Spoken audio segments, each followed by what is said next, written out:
Iko kadang kupon DG 2, Pak. Panitia DG 2 kupon sebulan. Itu kan jelas itu. Bagian dari upah yang diberikan kepadanya. Ini dilarang dalam hadis ini. Upah itu berbeda dengan hibah pemberian. Panitia itu boleh diberi daging kurban. Yang tidak boleh itu adalah diupah, diberi upah. Diberikan boleh. Upah dengan memberikan itu beda. Kurban itu sekali dabias saja putui. Ini ada 3 urek, Pak.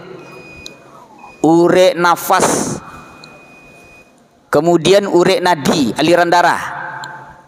Baru namanya urek apa namanya kok? Makanan. 3 untuk sahibul kurban, 1/3 untuk keluarga tetangga beliau yang miskin. Kemudian 1/3 untuk orang yang minta-minta. Jangan sampai distributor daging kurban ini orang-orang miskin tidak menikmati daging kurban pada suasana hari raya Idul Adha. Ini yang paling bertanggung jawab adalah panitia kurbannya.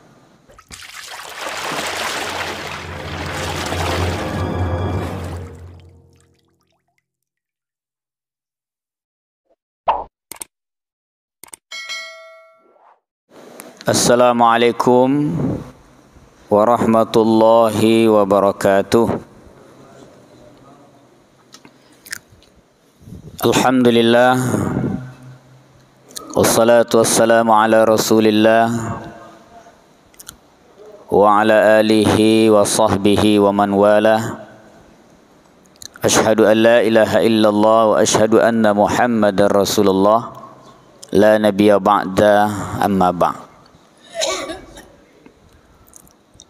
Faqala Rasulullah sallallahu alaihi wasallam,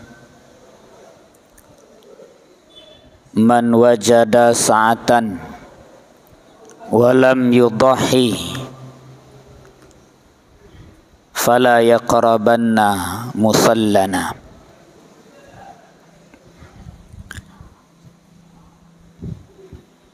Man ba'a jilda udhiyati fala udhiyata lahu. Rawahu Ibnu Majah wa rawahu Al-Hakim. Bapak, ibu-ibu, kaum muslimin dan kaum muslimat, jamaah salat zuhur yang dimuliakan Allah Subhanahu wa taala. Kita bersyukur kepada Allah Subhanahu wa taala atas limpahan rahmat dan nikmat yang masih kita rasakan sampai saat ini. Salawat dan salam semoga tercurah buat Nabi junjungan, yakni Nabi besar Muhammad sallallahu alaihi wasallam. Allahumma salli wa sallim ala nabiyyina Muhammad wa ala alihi wa sahbihi ajma'in.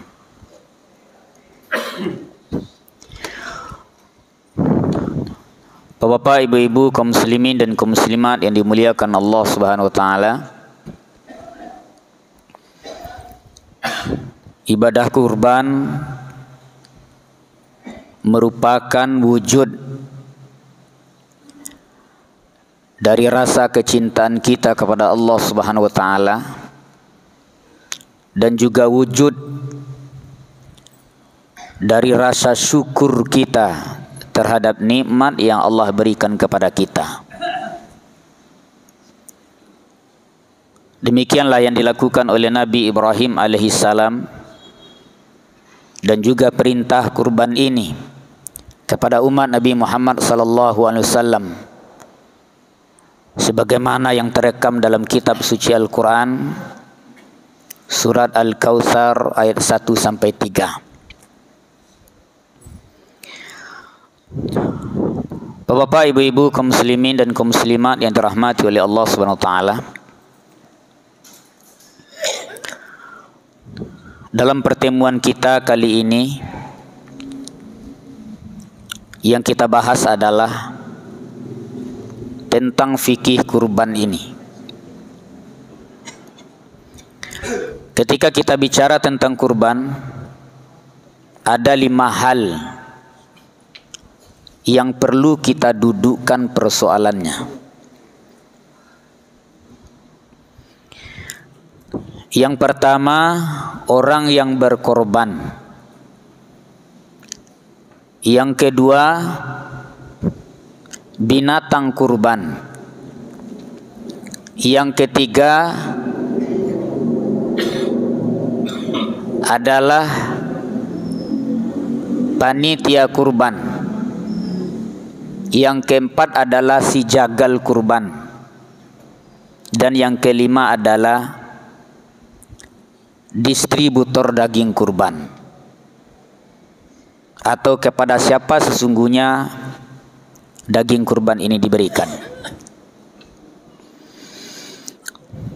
Bapak Ibu yang dimuliakan Allah Subhanahu wa taala, yang pertama kita bahas adalah orang yang berkurban atau yang disebut dengan sahibul kurban. Orang yang berkorban adalah mereka yang diberikan kelapangan rizki. Sebagaimana Rasulullah sallallahu alaihi wasallam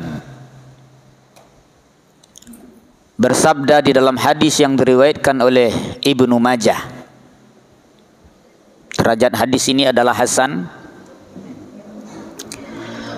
bahwa Rasulullah sallallahu alaihi wasallam bersabda, "Man wajada sa'atan wa lam yudhi fala yaqrabanna musallana." Barang siapa yang diberikan kelapangan rizki kemudian dia tidak mau berkurban, maka jangan dia sampai mendekati tempat salat kami. Bagaimana kita mengukurkan seseorang yang diberikan kelapangan rizki kepadanya? Kalau kelapangan rizki dibawakan kepada kehidupan awak sehari-hari, orang yang punya rasakinya lapang dan bisa jadi memiliki banyak simpanan, itu tanda rasaki lapang. Pamonyo punya simpanan di bank, punya barang ameh, makan 3 kali sehari bahkan balabia. Ini namanya man wajada sa'atan, lapang rasakinya. Kecuali kalau orang sekali makan sehari, itu nak lapang rasakinya itu loh. Simpanan dah ada, rumah mengontrak. Yang disebut oleh Rasulullah dalam hadis ini, man wajada sa'atan, siapa saja yang diberikan kepadanya kelapangan rizki, balah biar rezekinya, walam yudahi, lalu dia tidak mau berkorban, dia ikut berkorban Pak. Maka dengan tegas Rasulullah menyampaikan, fala yaqrabanna musallana, jangan dia sampai-sampai mendekat ke tempat salat kami. Jangan dakik-dakik kamu saji. Nah, itu sebabnya menurut mazhab Hanafi, hukum korban melalui hadis ini adalah wajib. Kalau kelapangan rezeki, wajib hukumnya. Meskipun menurut Imam Syafi'i, Imam Ahmad bin Hanbal, hukumnya adalah sunat muakkadah. Kita lihat Bapak Ibu yang dimuliakan Allah, beberapa masjid musajidnya gadang. Seharusnya kalau musajidnya gadang, lawe, ranca, itu banyak orang berkurban. Bisa 5 balai kuah sapi, bisa 20 kuah sapi. Itu kadang-kadang musajid gadang sekuah sapi, 2 kuah sapinya. Kambing sana banyak. Ini berarti belum sampai kepadanya perintah terhadap pentingnya berkorban melalui hadis ini. Rumah tabali, oto ado, onda ado, HP 5 juta harganya. Aba korban tak namu ado. Fala yaqrabanna musallana, jangan dakik-dakik ke tempat salat kami. Sedangkan pemulung saja Pak, pemulung, itu bisa berkorban. Nah, ini yang pertama, bagi sahibul kurban adalah orang yang dituntut kepada mereka ketika rizki mereka itu lapang. Yang kedua adalah dia ikhlas karena Allah, bahwa tujuan dia berkorban bukan karena orang lain, bukan karena gengsi, bukan malu karena orang. Malu rasanya kalau nak ikut berkorban tahun kini, awak orang mampu di negari ko, kalau nak ikut bala kecil orang. Ikhlas karena yang sampai kepada Allah Subhanahu wa taala bukan dagingnya, bukan bulunya, bukan kulitnya, bukan segalanya. Bagi Allah yang sampai adalah ikhlas. Dalam surat Al-Had, Allah Subhanahu wa taala berfirman, "La yanalallah luhumuha wala dima'uha walakin yanaluhu taqwa minhum." Sekali-kali tidak akan pernah sampai kepada Allah dagingnya, ya, kulitnya dan apapun, tetapi yang sampai kepada Allah adalah takwanya. Jadi bagi sahibul kurban, yang pertama adalah mereka diberikan kelapangan rezeki kalau dia berkurban harus ikhlas karena Allah Subhanahu wa taala. Itu satu. Yang kedua adalah binatang kurban. Bapak Ibu yang dimuliakan Allah Subhanahu wa taala, kalau kita membaca dalam kitab fikih, apa saja yang disebut dengan binatang kurban? Antara lain unta, sapi atau sejenisnya, misalnya kerbau, kambing atau sejenisnya, biri-biri dan sebagainya. Ini yang disebut binatang kurban. Ayam itiak binatang kurban no. Jangan dulu Bapak Ibu mambu itiak kamu saji, ada biar kau ciah sekua. Tidak bisa binatang kurban itu. Harus sesuai ketentuan dalam agama ini. Meskipun itiak ayam itu boleh kita makan, boleh kita dabiah. Tapi dalam konteks kurban itu tidak termasuk binatang kurban. Bapak Ibu yang dimuliakan Allah Subhanahu wa taala, kalau kita contohkan sapi, itu umurnya harus mencapai 2 tahun maksimal. Sudah mencapai batas umur 2 tahun atau masuk umur 3 tahun. Kalau biar rancak. Dan binatang kurban itu tidak boleh cacat dan tidak boleh berpenyakit.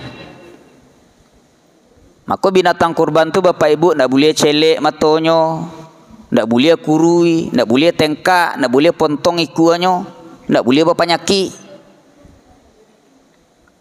Karena kita mempersembahkan yang terbaik kepada Allah Subhanahu wa taala.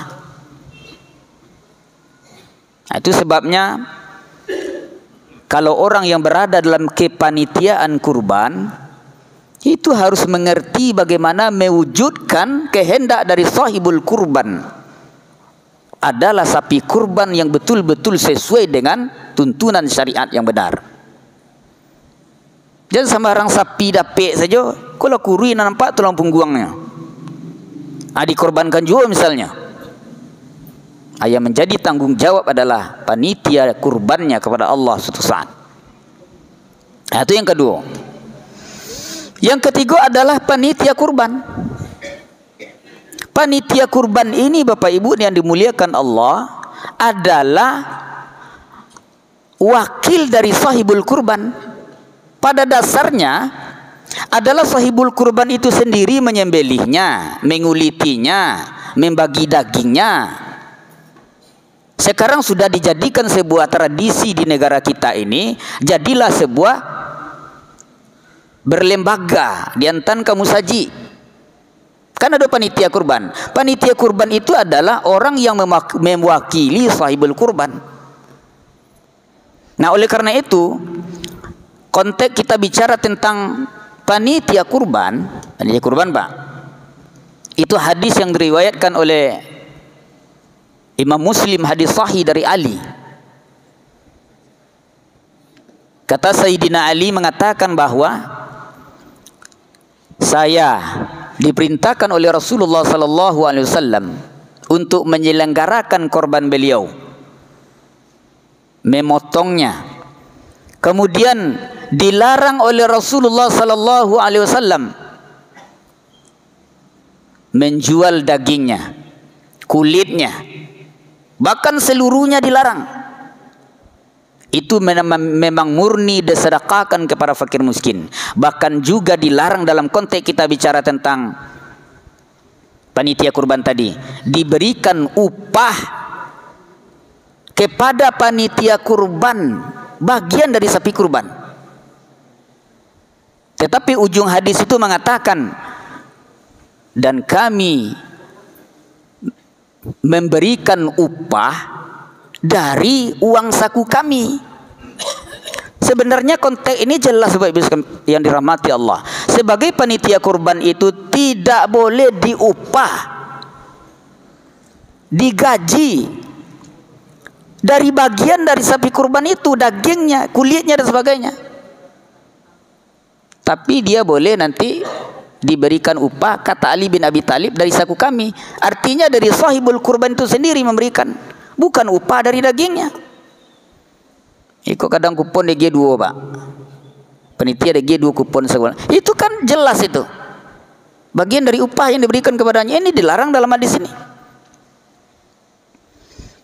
Nah Bapak Ibu yang dimuliakan Allah Subhanahu wa taala, upah itu berbeda dengan hibah, pemberian. Panitia itu boleh diberi daging kurban. Yang tidak boleh itu adalah diupah, diberi upah. Diberikan boleh, upah dengan memberikan itu beda. Polanya itu yang dirubah, itu maknanya. Nah, kadang-kadang Pak Ibu, beberapa musaji kita cari tradisi yang sudah biasa. Membawa ke Tiguasui pulang, tapi kupon 3 ampek segala macam. Aku sebagai panitia kau upah, itu diharamkan dalam di sini. Tidak boleh Pak. Kok kadiagi upah beko tidak bagian dari sapi kurban itu, dari kantong kami sahibul kurbannya. Oleh karena itu, kalau korban itu katakanlah 2,5, satu ekor sapi itu kan 7 berserikat.